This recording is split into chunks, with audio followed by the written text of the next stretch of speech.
PM Modi ने एक बार फिर विपक्ष का बुरा हाल कर दिया है। पीएम मोदी की रणनीति के आगे विपक्ष के लोग कहीं भी नहीं टिक पा रहे हैं। दर्शकों, इतिहास साक्षी है कि ये देश जब जब चुनौतियों से घिरा है, तब तब इस धरती ने ऐसे महामानव दिए जिन्होंने समय की धार मोड़ दी। 20वीं सदी के अंत और 21वीं सदी के आरंभ में जब भारत संक्रमण और असंतुलन से जूझ रहा था, ठीक उसी दौर में वडनगर से एक साधारण परिवार का संतति उभरी, जिसने संघर्ष को शक्ति और अवसर में बदला, राजनीति में भारतीय मूल्यों और जनभावनाओं को प्रतिष्ठा दी और भारत को वैश्विक मंच पर नई गरिमा और आत्मविश्वास दिलाया। आज पूरा विश्व उस यशस्वी नेतृत्व के आगे नतमस्तक है, लेकिन कांग्रेस के लोग उन्हें आतंकी कह रहे हैं। दर्शकों, मोदी सरकार के कार्यकाल में राष्ट्रीय सुरक्षा को सर्वोच्च प्राथमिकता दी गई। रक्षा विनिर्माण के क्षेत्र में देश तेजी से आगे बढ़ रहा है। ऑपरेशन सिंदूर के बाद तो भारत रक्षा मामलों में विश्व का सिरमौर बन गया है।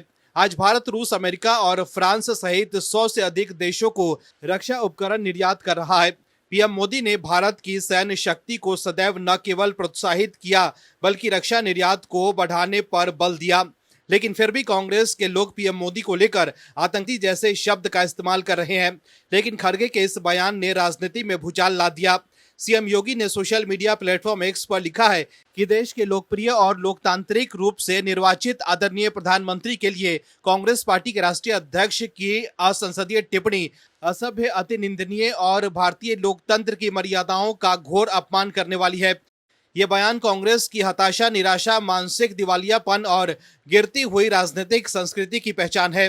सीएम योगी ने आगे ये भी कहा कि खड़गे की ऐसी टिप्पणी 145 करोड़ देशवासियों का भी अपमान है। ऐसे में उन्हें देश और प्रधानमंत्री से सार्वजनिक रूप से माफी मांगनी चाहिए। दर्शकों, कांग्रेस के लोग जो भी कहें, लेकिन आप दर्शक पीएम मोदी के समर्थन में हैं तो यस और वी सपोर्ट पीएम मोदी जरूर लिखें, ताकि विपक्ष को ये साफ संदेश जाए कि देश के लोग पीएम मोदी के साथ है। इस खबर में आगे आपको बताएंगे सब कुछ डिटेल में कि कैसे कांग्रेस की बढ़ गई है चिंता। तो बने रहिए हमारे साथ अंत तक और देखिए हमारी ये खास रिपोर्ट। साथ ही आप दर्शकों से विनम्र निवेदन है कि अगर अब तक आपने चैनल को सब्सक्राइब नहीं किया है तो अभी कर लीजिए, साथ ही बेल आइकन को भी दबाएं।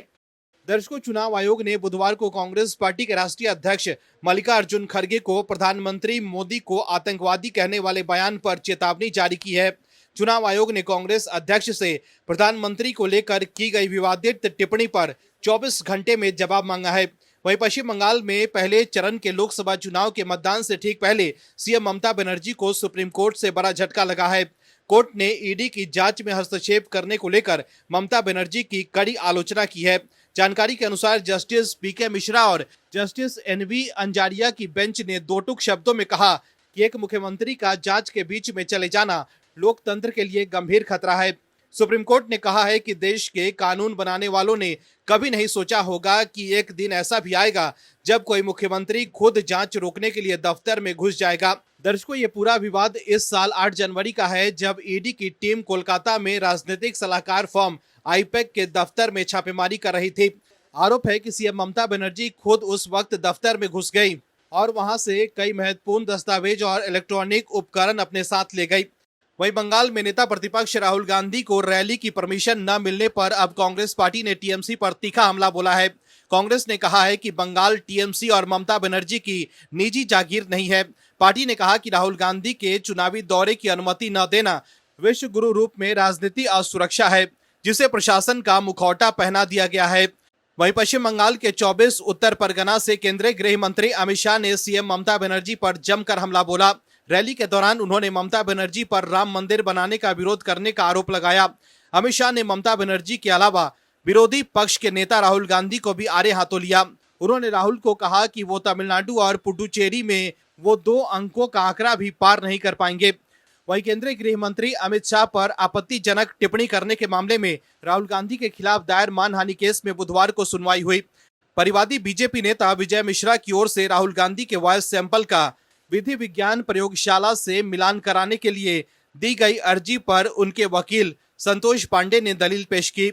वहीं इसका राहुल गांधी के वकील काशी प्रसाद शुक्ला ने विरोध किया। बता दें कि एमपी एमएलए की विशेष कोर्ट के मजिस्ट्रेट शुभम वर्मा ने सुनवाई के बाद आदेश के लिए 2 मई की तिथि तय की है। दर्शकों, सुप्रीम कोर्ट से झटका लगने के बाद पवन खेरा गुवाहाटी हाई कोर्ट की शरण में पहुंचे हैं। वहीं गुवाहाटी हाई कोर्ट ने कांग्रेस नेता पवन खेरा की अग्रिम जमानत याचिका पर सुनवाई पूरी कर फैसला सुरक्षित रख लिया है। यह मामला असम के सीएम हिमंता बिस्वा शर्मा की पत्नी रिंकी भुइयां शर्मा द्वारा दर्ज एफआईआर से जुड़ा है, जिसमें कई देशों के पासपोर्ट रखने के आरोप लगाए गए थे। वहीं जस्टिस पार्थी ज्योति सैकिया की पीठ ने दोनों पक्षों की विस्तृत दलील सुनने के बाद आदेश सुरक्षित रखा। वहीं याचिकाकर्ता पवन खेरा की तरफ से सीनियर एडवोकेट अभिषेक मनु सिंघवी ने दलील दी कि ये मामला राजनीतिक प्रतिशोध से प्रेरित है। सिंघवी ने कहा कि जब मुख्यमंत्री स्वयं इस मामले में सक्रिय भूमिका में है तो याचिकाकर्ता निष्पक्ष व्यवहार की उम्मीद कैसे कर सकता है। उन्होंने ये भी कहा कि खेरा के फरार होने की कोई आशंका नहीं है और गिरफ्तारी की आवश्यकता नहीं है। वहीं असम की सरकार की तरफ से पवन खेरा पर शिकंजा कसता जा रहा है। वहीं पवन खेरा के वकील ने गुवाहाटी हाई कोर्ट में दलील दी कि कांग्रेस नेता पवन खेरा के देश छोड़कर भागने का कोई खतरा नहीं है और उन्हें गिरफ्तार करने की कोई जरूरत नहीं है। लेकिन दर्शकों, सवाल है कि पवन खेरा दिल्ली से हैदराबाद क्यों भाग गए। अगर पवन खेरा ने कुछ भी गलत काम नहीं किया है तो वो क्यों भाग रहे हैं और क्यों अंडरग्राउंड है। सोशल मीडिया पर भी पवन खेरा गायब है। वहीं दूसरे सीनियर वकील ने भी आरोपों को दुर्भाग्यपूर्ण बताते हुए कहा कि ये अधिकतम मानहानि का मामला हो सकता है, जिसे निजी शिकायत के रूप में आगे बढ़ाया जाना चाहिए। वहीं राज्य की ओर से असम के एडवोकेट जनरल देवजीत लोन सैकिया ने जमानत का विरोध करते हुए कहा कि मामला केवल मानहानि का नहीं बल्कि इसमें धोखाधड़ी और जालसाजी जैसे गंभीर आरोप शामिल हैं। उन्होंने अदालत को बताया कि याचिकाकर्ता ने कथित तौर पर फर्जी दस्तावेज, मुहर और कागजात तैयार कर राजनीतिक लाभ लेने और मुख्यमंत्री और उनकी पत्नी की छवि खराब करने की कोशिश की। एडवोकेट जनरल ने यह भी कहा कि पुलिस का तत्काल गिरफ्तारी का इरादा नहीं था, बल्कि केवल पासपोर्ट और संबंधित दस्तावेज हासिल करना उद्देश्य था। इसके साथ ही असम की ओर से असम के एडवोकेट जनरल ने यह भी तर्क दिया कि पवन खेरा के फरार होने की संभावना से इनकार नहीं किया जा सकता। दर्शकों, पवन खेरा के वकील जो कोर्ट में ये दलील दे रहे हैं कि पवन खेरा के देश छोड़कर भागने का कोई खतरा नहीं है, लेकिन राज्य सरकार की तरफ से असम के एडवोकेट जनरल ने यह तर्क दिया है कि पवन खेरा के फरार होने की संभावना से इनकार नहीं किया जा सकता। ऐसे में सवाल है कि क्या राज्य सरकार को शक है कि पवन खेरा देश छोड़कर फरार हो सकते हैं। दर्शकों, ये मामला पहले भी विभिन्न अदालतों में सुनवाई के दौर से गुजर चुका है। तेलंगाना हाई कोर्ट ने 10 अप्रैल को खेरा को 1 हफ्ते की ट्रांजिट अग्रिम जमानत दी थी, जिसे बाद में सुप्रीम कोर्ट ने स्थगित कर दिया। वहीं सुप्रीम कोर्ट ने यह भी स्पष्ट किया था कि असम की अदालत में दाखिल अग्रिम जमानत याचिका पर इस आदेश का कोई प्रतिकूल प्रभाव नहीं पड़ेगा। वहीं पवन खेरा फर्जी आधार कार्ड के जरिए जमानत लेने के मामले में भी सुप्रीम कोर्ट में पकड़े जा चुके हैं। ऐसे में पवन खेरा हर तरफ से घिर गए हैं। वहीं अब देखना होगा कि गुवाहाटी हाई कोर्ट का क्या फैसला होता है। दर्शकों, पवन खेरा ने सोचा नहीं होगा कि जो आरोप वो लगा रहे हैं उसकी पोल इतनी जल्दी खुल जाएगी और वो इस तरह से मुश्किल में फंस जाएंगे। पवन खेरा को लग रहा था कि जैसे पीएम मोदी पर गलत आरोप लगाकर वो कानूनी कार्रवाई से बच जाते हैं, उसी तरह असम के सीएम हिमंता बिस्वा शर्मा पर आरोप लगाकर बच जाएंगे। लेकिन हिमंता बिस्वा शर्मा हमेशा अपने विरोधियों को करारा जवाब देने के लिए जाने जाते हैं। दर्शकों, कांग्रेस अध्यक्ष मल्लिकार्जुन खड़गे के प्रधानमंत्री नरेंद्र मोदी को कथित तौर पर आतंकवादी कहे जाने पर सियासी पारा चढ़ा हुआ है। बीजेपी लगातार इस मुद्दे को लेकर देश की मुख्य विपक्षी पार्टियों को घेर रही है। यही नहीं, बुधवार को बीजेपी का एक उच्च स्तरीय प्रतिनिधिमंडल चुनाव आयोग पहुंचा। इस मामले की शिकायत ईसीआई के समक्ष दर्ज कराई। केंद्रीय मंत्री किरण रिजिजू ने बताया कि एक उच्च स्तरीय प्रतिनिधिमंडल, जिसमें वरिष्ठ मंत्री, वित्त मंत्री निर्मला सीतारमण, मैं और केंद्रीय मंत्री अर्जुन राम मेघवाल शामिल थे, निर्वाचन आयोग से मिला है।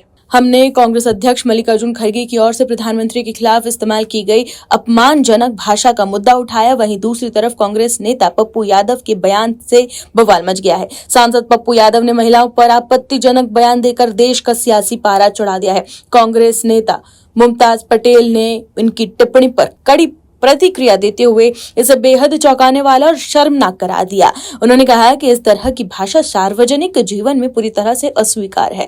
मुमताज पटेल ने कहा कि मैंने ये बयान सुना और ये बेहद चौंकाने वाला है। एक महिला होने के नाते मैं पूछना चाहती हूँ कि जब हमारा देश दुनिया के सबसे बड़े लोकतंत्रों में शामिल है, तब इस तरह की सोच क्यों? उन्होंने इसे महिलाओं के सम्मान के खिलाफ बताया। मुमताज पटेल ने कहा कि भारत ने दुनिया को पहली महिला प्रधानमंत्री दी है, 2 महिला राष्ट्रपति और 1 महिला कांग्रेस अध्यक्ष भी रही है। उन्होंने जोर देकर कहा है कि देश में आज भी कई प्रतिभाशाली और सक्षम महिलाएं नेतृत्व कर रही हैं। गांधी परिवार के करीबी रहे अहमद पटेल की बेटी मुमताज पटेल ने यह भी कहा कि महिला नेताओं के खिलाफ इस तरह की टिप्पणी करना न केवल अपमानजनक है बल्कि लोकतांत्रिक मूल्यों के भी खिलाफ है। वहीं प्रियंका गांधी वाड्रा के करीबी रहे सीनियर नेता आचार्य प्रमोद कृष्णम ने महिला आरक्षण बिल को लेकर कांग्रेस और राहुल गांधी पर निशाना साधा है। राहुल गांधी पर निशाना साधते हुए आचार्य प्रमोद कृष्णम ने कहा है कि देश की सबसे बड़ी समस्या अब राहुल गांधी बन चुके हैं। चाहे महिलाओं की बात हो, 370 की बात हो, 3 तलाक की बात हो, चुनाव आयोग की बात हो, संवैधानिक संस्थानों की बात हो, झूठे आरोप लगाने की बात हो, सेना की बात हो, भारत के इतिहास की बात हो, सनातन की बात हो या राम मंदिर की बात हो, सबसे ज्यादा समस्या पैदा करने का काम राहुल गांधी कर रहे हैं। कांग्रेस के बड़े नेता रह चुके क्लिक धाम के पीठाधीश्वर आचार्य प्रमोद कृष्णम ने कहा कि जो नारी शक्ति का सम्मान नहीं करेगा उसका पतन सुनिश्चित है। पूरे देश के अंदर कश्मीर से कन्याकुमारी तक, अटक से कटक तक भारत की नारी एक ही नारा लगा रही है कि राहुल गांधी के नेतृत्व में विपक्ष ने नारी शक्ति का अपमान किया है, नारी शक्ति को रोकने का काम किया है। उन्होंने आगे ये भी कहा कि पूरे देश ने देखा कि किस तरह राहुल गांधी महिलाओं का विरोध कर रहे हैं, अब वो सफाई देते हुए घूम रहे हैं। आचार्य प्रमोद कृष्णम ने आगे ये भी कहा कि राहुल गांधी को ये पता चल चुका है कि देश की आधी आबादी के हकों को मारने का काम उन्होंने किया है। पीएम मोदी महिलाओं का सम्मान करना चाहते थे, लेकिन राहुल गांधी ने उसका विरोध किया। जब से ये सृष्टि बनी है तब से लेकर आज तक नारी का अपमान जिसने किया है, नारी के हक को जिसने मारा है, उसका सिर्फ और सिर्फ सर्वनाश हुआ है। तो देखा आपने कैसे प्रियंका गांधी वाड्रा के करीबी नेता रहे आचार्य प्रमोद कृष्णम ने राहुल गांधी पर बड़ा आरोप लगाया है। दशकों अन्ना आंदोलन के बाद राजनीति में आकर अरविंद केजरीवाल ने बड़ी बड़ी बातें की थी। अपने आप को आम आदमी घोषित कर केजरीवाल सीएम तो बन गए थे, लेकिन सत्ता मिलते ही आम से खास आदमी बन गए। केजरीवाल ने ऐसा यूटर्न लिया कि देश के लोग हैरान रह गए। वहीं अब केजरीवाल की मुश्किलें दिल्ली हाई कोर्ट में बढ़ गई है। दरअसल अरविंद केजरीवाल के खिलाफ जनहित याचिका दाखिल की गई है। इस जनहित याचिका में कोर्ट की अवमानना की कार्रवाई की मांग की गई। वकील वैभव सिंह ने दिल्ली हाई कोर्ट में याचिका दाखिल कर अरविंद केजरीवाल, मनीष सिसोदिया और संजय सिंह समेत अन्य के खिलाफ अवमानना की कार्रवाई किए जाने की मांग की है। वहीं अब दिल्ली हाई कोर्ट ने बुधवार को आम आदमी पार्टी के नेताओं अरविंद केजरीवाल, मनीष सिसोदिया और अन्य के खिलाफ अवमानना की कार्रवाई शुरू करने का अनुरोध करने वाली जनहित याचिका पर सुनवाई की। ये मामला दिल्ली हाई कोर्ट के चीफ जस्टिस देवेंद्र कुमार उपाध्याय और न्यायमूर्ति तेजस कारिया की पीठ के समक्ष सूचीबद्ध किया गया। अब इस मामले की सुनवाई गुरुवार एक अलग पीठ द्वारा की जाएगी, क्योंकि जस्टिस तेजस कारिया ने खुद को केस से अलग कर लिया है। याचिका में आरोप है कि इन लोगों ने आबकारी नीति मामले से न्यायमूर्ति स्वर्णकांता शर्मा को अलग करने का अनुरोध करने वाली पूर्व मुख्यमंत्री केजरीवाल की याचिका पर अदालत की सुनवाई की वीडियो अपलोड करने के साथ और उसे साझा किया।